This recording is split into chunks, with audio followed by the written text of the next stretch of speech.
65 million years ago, a world that belonged to the dinosaurs suffered a cosmic catastrophe, obliterating the kingdom of Tyrannosaurus rex.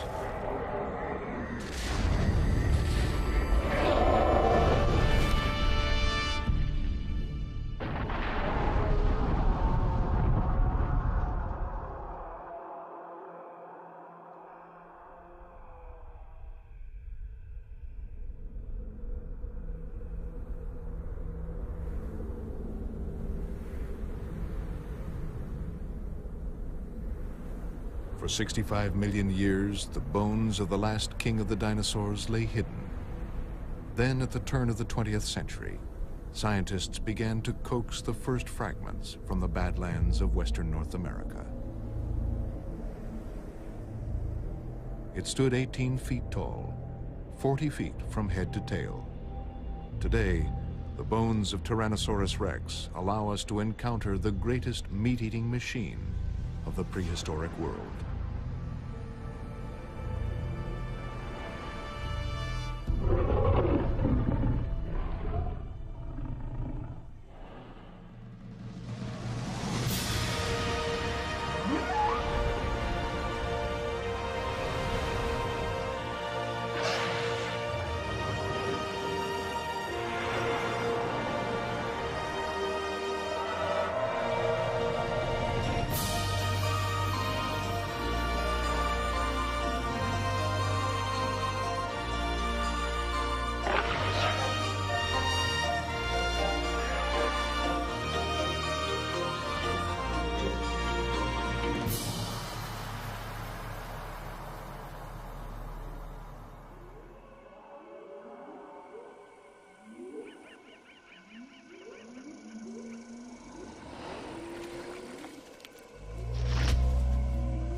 Tyrannosaurus rex has become the most famous of the dinosaurs, the ultimate expression of savagery and power.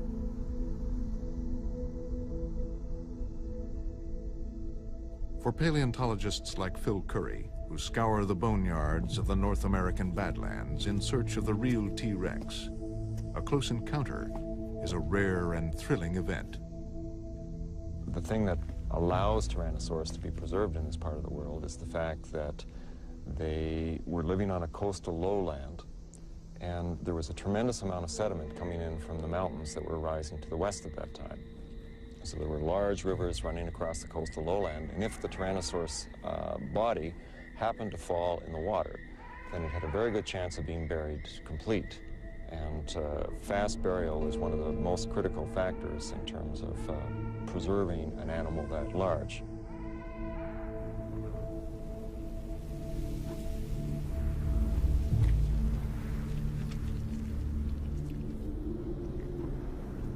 So far, 17 skeletons of Tyrannosaurus have been found, all of them from Wyoming north into Alberta and Saskatchewan. Now, Tyrannosaurus probably had a much more extensive range than that. It almost certainly lived all the way from the Arctic Ocean down to the Gulf of Mexico. Only 17 skeletons have been unearthed of the many millions of animals that once lived and died. A handful of clues to the mysteries of this ferocious but elusive beast.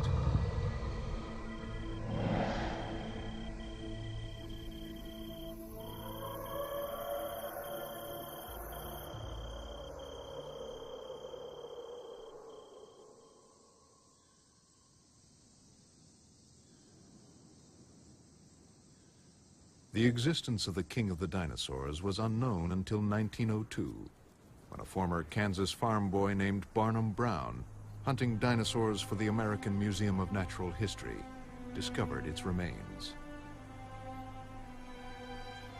A dinosaur bone used as an office paperweight had caught his attention. Brown traced it back to Hell Creek in Montana. But what would he find there? Even the man who would become known as Mr. Bones could hardly dare to hope for the rarest of the rare, a giant meat-eater. But that is exactly what he found, halfway up a steep and treacherous canyon wall. But 6 years of backbreaking work yielded only incomplete fragments.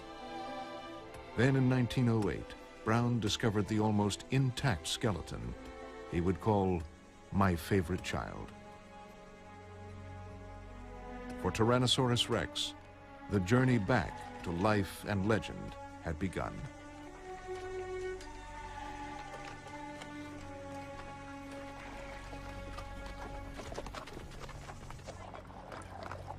Back at the museum in New York, Brown's boss, Henry Fairfield Osborn, was eager to show the world the animal he named Tyrannosaurus Rex.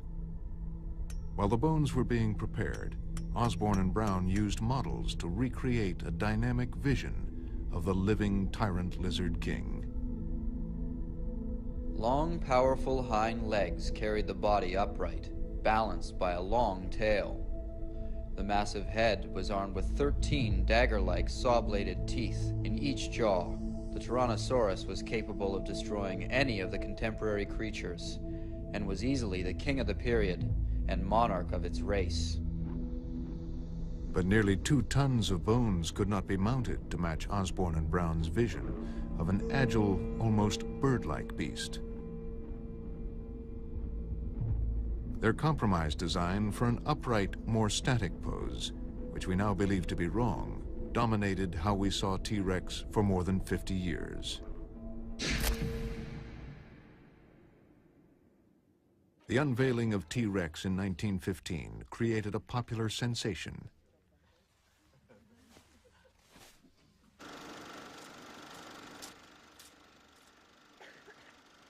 The upright T-Rex became the horror movie superstar of a new age of dinosaurs.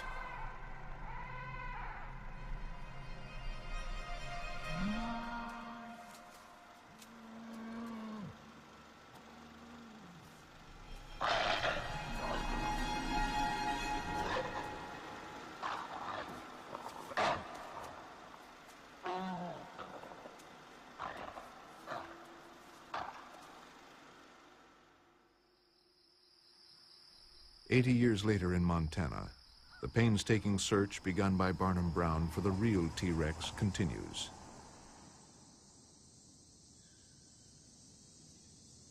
Bill Gartzka and his team are unearthing the first fragments of what he believes is a new and important skeleton. This was the first piece of bone that I picked up at the site. This is distal end of fibula, small bone of the leg. So it sits something like this into the ankle of the animal. And it's interesting in several respects. First of all, you see this iron core in the middle? Carnivorous dinosaur bones are hollow. This was the first indication that I had something really interesting. We hadn't been here, even 10 minutes picking up fragments when Sean, who's the group leader, found this. This is a Tyrannosaurus tooth. And this has the enamel weathered off, but it still has the ridges where the serrations on the enamel would have been. So we knew with these 2 pieces that we had a Tyrannosaur.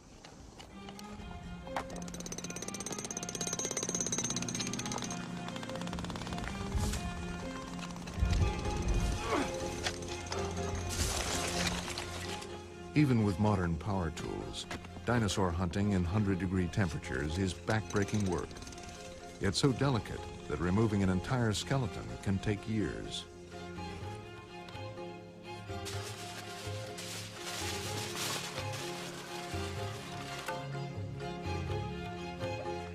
Today, just as they did 100 years ago, the bones of T-Rex leave the Badlands as precious cargo, protected in plaster jackets.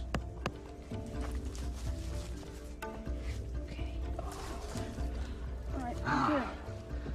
I got it.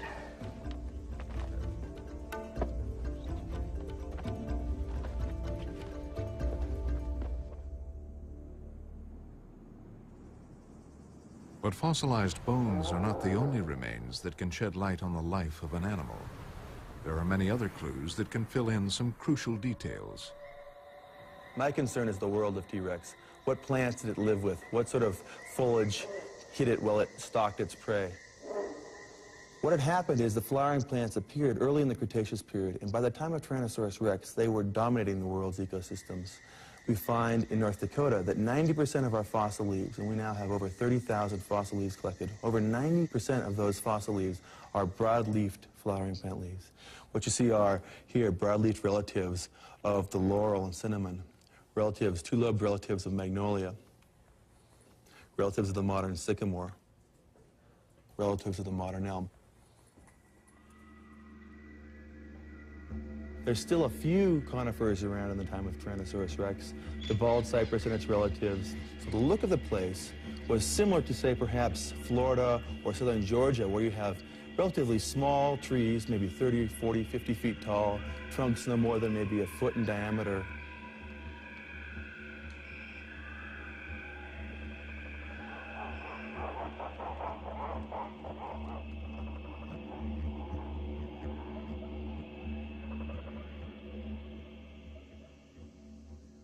By the time Tyrannosaurus was living in North America, most of the modern families of plants and animals had already appeared on the Earth.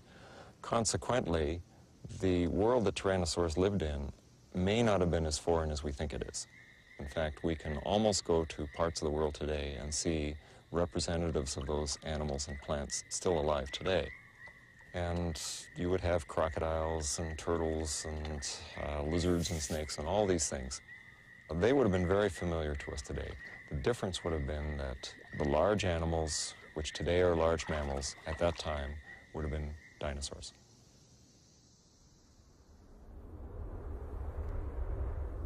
Just as plant-eating animals outnumber meat-eaters today, the plant-eating dinosaurs outnumbered carnivores millions of years ago.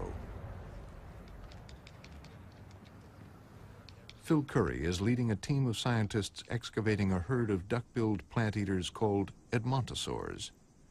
Dinosaurs like these probably were favorite dinners for T-Rex. Oh, we've got about, I'd say 65 or so Tyrannosaur teeth, a few small theropods, lots of tooth-marked bone as well. Mm-hmm. Do you think there's enough Edmontosaurus material in here to indicate that this was a herd of Edmontosaurs? Well, we've got at least 8 individuals, 8 big Edmontosaurs, but we also have evidence of some very small animals based on some of the lower limb bones. So it appears like we've got older adults with smaller individuals, which to me indicates we may have had a herd in this area. Bone beds like this are a pretty good indication that many of the prey species for animals like Tyrannosaurus rex were in fact herding animals. These animals were herding probably because they were moving from region to region as food resources changed over the course of the year.